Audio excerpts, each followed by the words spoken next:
Olá, eu me chamo Álvaro Leite, junto com Daniel Canazaro. Vamos apresentar nosso tema sobre avaliação numérica e experimental da geometria em dissipadores de calor a ar para eletrônicos. E temos como orientadora a professora Isabela Pinheiro. Bom, nos últimos anos, vimos uma evolução impressionante na potência dos processadores de computador. À medida que a demanda por desempenho foi aumentando, os fabricantes responderam elevando os limites da potência de processamento. Esse fenômeno é notavelmente evidenciado pelo efeito Joule, que é um conceito que destaca a relação entre a potência elétrica consumida pelos processadores e o consequente aumento na geração de calor.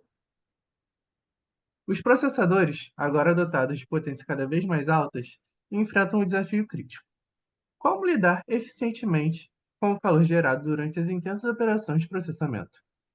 O aumento na potência não é acompanhado apenas pelo efeito Joule, mas também pela presença cada vez mais comum de dispositivos equipados com múltiplos núcleos de processamento. Essa complexidade adicional não apenas acentua a produção de calor, mas também exige uma abordagem inovadora para garantir o desempenho ideal e a durabilidade dos componentes.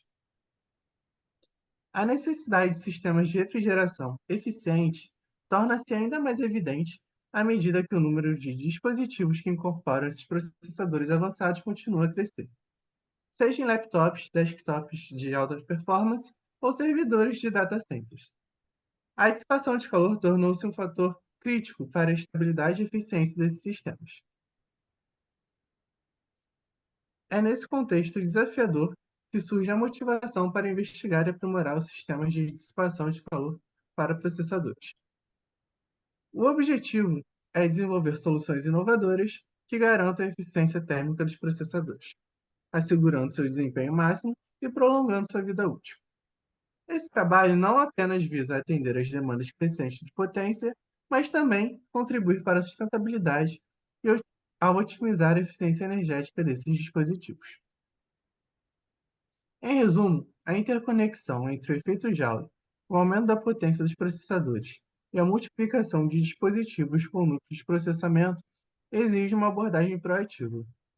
Ao compreender e aprimorar os sistemas de dissipação de calor, podemos garantir que a próxima geração de computadores seja não apenas poderosa, mas também eficiente, sustentável e capaz de enfrentar os desafios térmicos emergentes. Olá, meu nome é Daniel. Vou continuar aqui apresentando o trabalho. E dando sequência no que o Álvaro disse, é interessante notar que um processador de computador ele tem uma temperatura ideal de funcionamento. E existe também um limite até onde ele pode atuar sem danificar sua própria integridade. Visto isso, se torna necessário que eles sejam resfriados de forma correta, né? Para que assim o processador consiga atuar e fazer o seu papel e tá atuando ali junto da máquina para poder fazer o seu trabalho com eficácia e eficiência. Quem nunca se deparou com um celular muito quente após utilizar uma câmera por muito tempo, né? Ou quem está acostumado a jogar já deve ter reparado também que o videogame fica quente depois de sessões longas de jogos. Isso é o sistema de resfriamento do dispositivo, né, do aparelho, entrando em ação para poder extrair essa carga, né, de temperatura alta que está gerando, está acumulando no processador e jogar ela para o ambiente. É, Isso é uma questão tão recorrente nos processadores atuais que existem até torneios onde os participantes competem para ver quem consegue extrair mais performance de um processador através de formas de resfriá-los. Isso é chamado de competição de overclocking, né? O overclocking em si. Existem diversos desafios para se dissipar o calor gerado por um processador. Isso se dá porque em diversos núcleos de processamento, o calor ele vem de forma irregular. Ele não vem de forma uniforme, né? Até o contato com o dissipador. Quanto ao próprio dissipador, os desafios eles vão desde o tamanho dos componentes do sistema de dissipação, né? Até mesmo seu material e geometria. Vem então a ideia de analisar as melhores geometrias e materiais para fazer esses dissipadores de calor, para que eles possam garantir que o fluxo de calor possa seguir seu caminho de forma mais eficiente possível.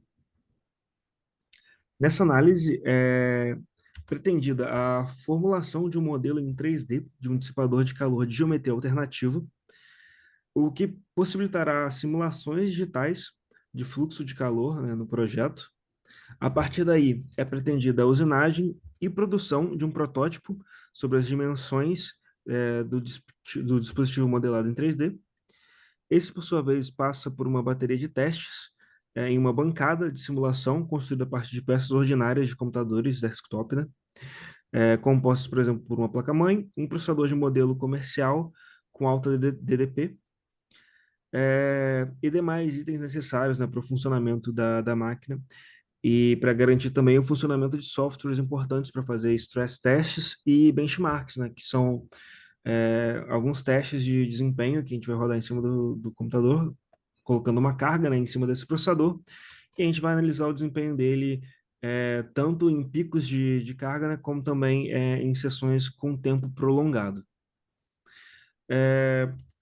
Espera-se, então, poder observar uma variação entre o desempenho do mesmo processador nas mesmas condições, atuando em conjunto com o dissipador de calor ordinário e com o dissipador de calor de geometria alternativa, né? O intuito desse trabalho. Então, essa variação entre o dissipador de calor ordinário e o de geometria alternativa, ele se manifestaria na variação de temperatura máxima atingida e na temperatura contínua de funcionamento do processador.